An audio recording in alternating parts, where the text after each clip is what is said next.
Hey guys, welcome to Chapter 6 of The Wonderful Wizard of Oz by L. Frank Baum. Enjoy. Chapter 6 The Cowardly Lion. All this time, Dorothy and her companions had been walking through the thick woods.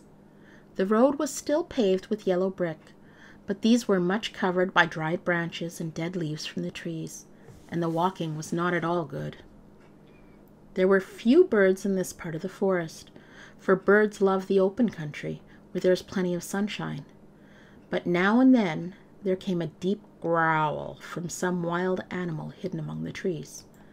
These sounds made the little girl's heart beat fast, for she did not know what made them, but Toto knew, and he walked close to Dorothy's side, and did not even bark in return. "How long will it be," the child asked of the Tin Woodman, "before we are out of the forest?" "I cannot tell," was the answer, "for I have never been to the Emerald City. But my father went there once, when I was a boy, and he said it was a long journey through a dangerous country. Although nearer to the city where Oz dwells, the country is beautiful. But I am not afraid so long as I have my oil can, and nothing can hurt the Scarecrow, while you bear upon your forehead the mark of the Good Witch's kiss, and that will protect you from harm." "But Toto," said the girl anxiously, "who will protect him?" "We must protect him ourselves if he is in danger," replied the Tin Woodman. Just as he spoke, there came from the forest a terrible roar, and the next moment a great lion bounded into the road. With one blow of his paw, he sent the Scarecrow spinning over and over to the edge of the road, and then he struck at the Tin Woodman with his sharp claws. But, to the lion's surprise, he could make no impression on the tin, although the woodman fell over in the road and lay still.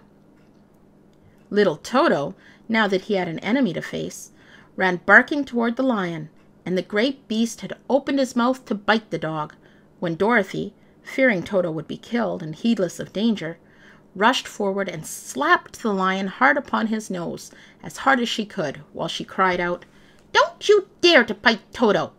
You ought to be ashamed of yourself, a big beast like you to bite a poor little dog." "I didn't bite him," said the lion, as he rubbed his nose with his paw where Dorothy had hit it. "No, but you tried to," she retorted. "You are nothing but a big coward." "I know it," said the lion, hanging his head in shame. "I've always known it. But how can I help it?" "I don't know, I'm sure. To think of your striking a stuffed man like the poor Scarecrow." "Is he stuffed?"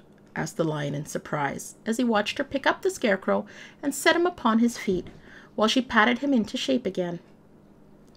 "Of course he's stuffed," replied Dorothy, who was still angry. "That's why he went over so easily," remarked the lion. "It astonished me to see him whirl around so. Is the other one stuffed also?" "No," said Dorothy. "He's made of tin."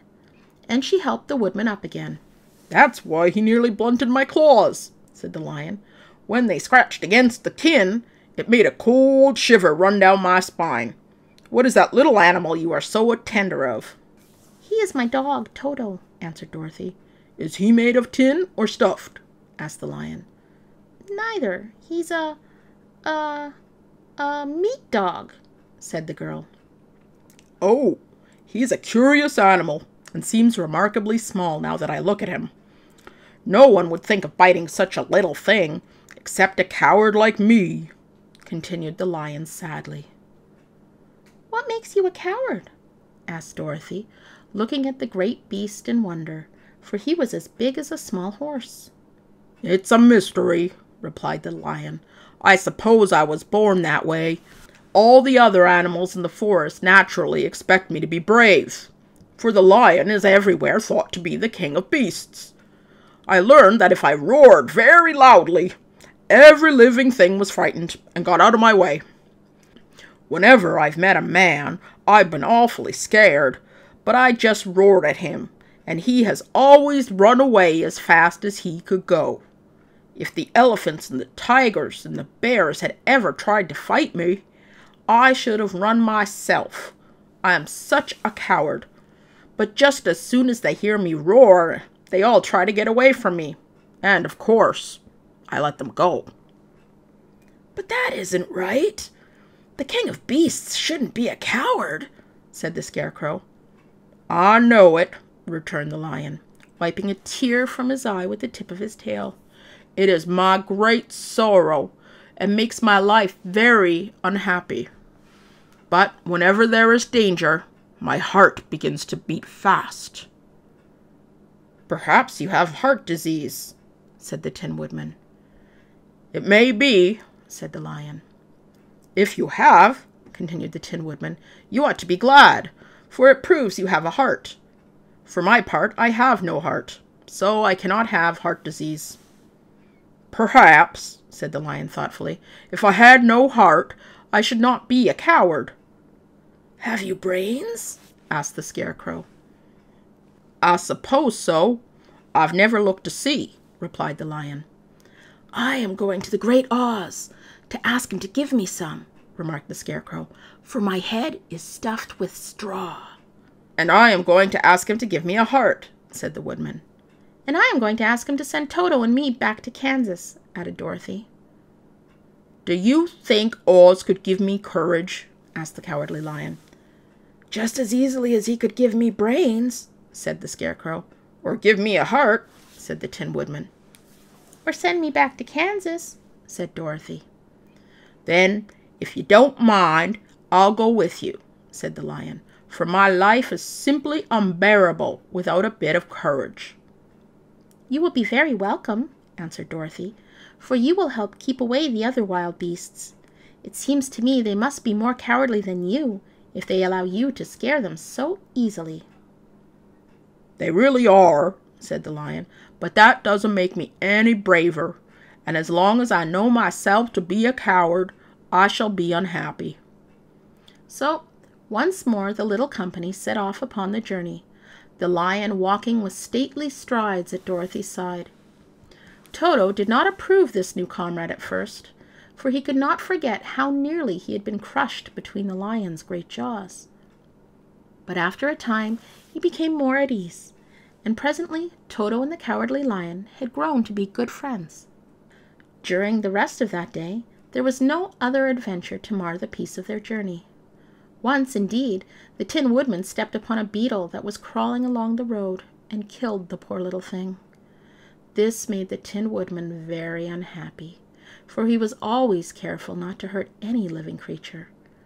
And as he walked along, he wept several tears of sorrow and regret.